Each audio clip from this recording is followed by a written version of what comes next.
Hello friends, welcome to my channel. இன்றைக்கி 1/4 kilo plum cake எப்படி செய்கிறது அப்படின்ற வீடியோவை தான் உங்க கூட ஷேர் பண்ணுறேன். இதை எப்படி பண்ணுறதுன்னு வீடியோவில் பார்க்கலாம். ஃபஸ்ட்டு கேரமல் சிரப் செய்ய போகிறோம். அதுக்கு 4 டீஸ்பூன் சுகர் எடுத்துக்கோங்க.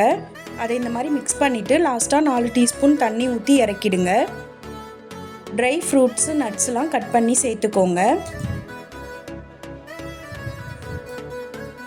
இப்போ அது கூட ஃப்ரெஷ்ஷாக அரைச்ச ஆரஞ்சு ஜூஸ் சேர்த்து நல்லா மிக்ஸ் பண்ணி விடுங்க.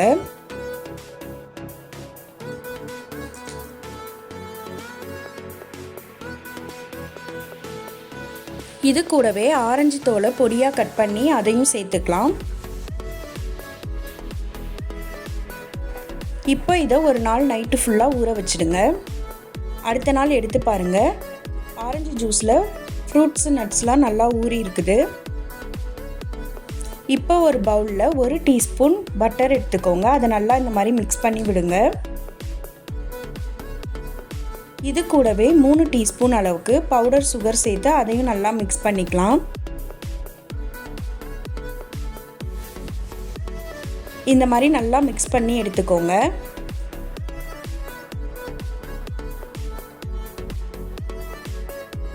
இப்போ இதில் ஒரு முட்டையை உடைச்சி ஊற்றிக்கலாம். அதையும் சேர்த்து நல்லா மிக்ஸ் பண்ணி விடுங்க.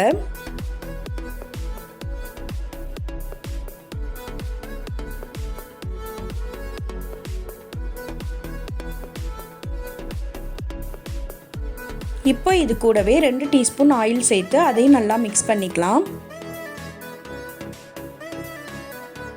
கூடவே 1 டீஸ்பூன் அளவுக்கு ஜாம் எடுத்துக்கலாம். இப்போ எல்லாத்தையும் சேர்த்து நல்லா இந்த மாதிரி மிக்ஸ் பண்ணிக்கோங்க.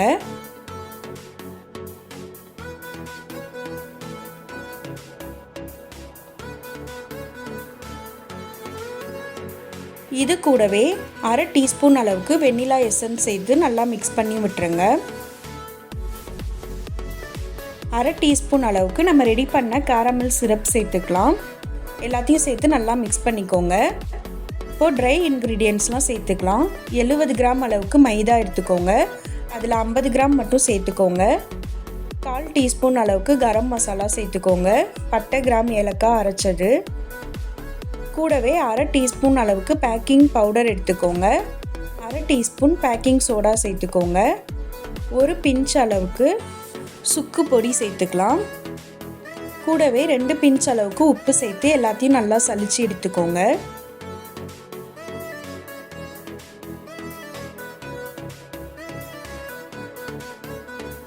இப்போ இது எல்லாத்தையும் நல்லா மிக்ஸ் பண்ணி விடுங்க. ஒரே பக்கமாகவே மிக்ஸ் பண்ணிக்கோங்க.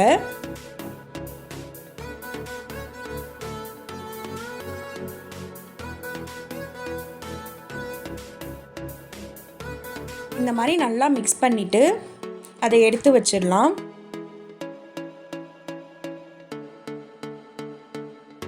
இப்போ ஊற வச்ச ட்ரை ஃப்ரூட்ஸு 3 டீஸ்பூன் எடுத்துக்கோங்க. கூடவே மீதம் உள்ள 20 கிராம் மைதா சேர்த்து இந்த மாதிரி மிக்ஸ் பண்ணி விடுங்க. இப்போ இதை நம்ம ரெடி பண்ணி வச்சுருந்த மாவோட சேர்த்து நல்லா மிக்ஸ் பண்ணிக்கலாம்.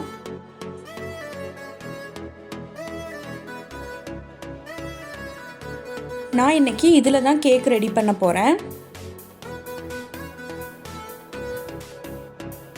இப்போ மாவு எல்லாத்தையும் இதில் சேர்த்துக்கலாம்.